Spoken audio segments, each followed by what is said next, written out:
ពេលដែលបងឃ្លានទៅចិត្តនៅអាឡ័យពេលដែលឃ្លាតពីថ្ងៃរាល់ថ្ងៃចំបែងខ្លាចមានស្នេហ៍នៅតែ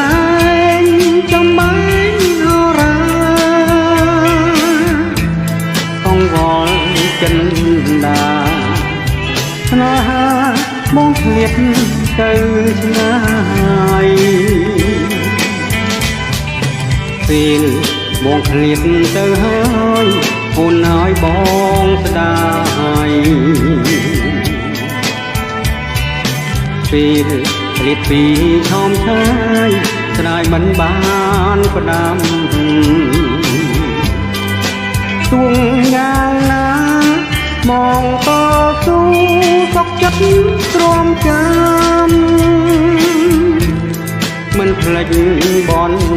ដាំ3ឆ្នាំដែលបានសន្យាពេលរាត្រីស្ងាត់តូនឲ្យស្ងួនស្នេហាបងមើលដួងច័ន្ទថ្លាដែលរះប្រឡងបងក្រមៃថាត្រីថ្លៃ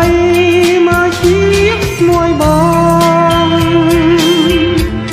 ព្រោះអីនួនល្អងនឹងបងលបមើលកំសាន្តមិនភ្លេចទេបនដាំ3ឆ្នាំសន្យាមិនភ្លេចទេបនដាំ3ឆ្នាំសន្យា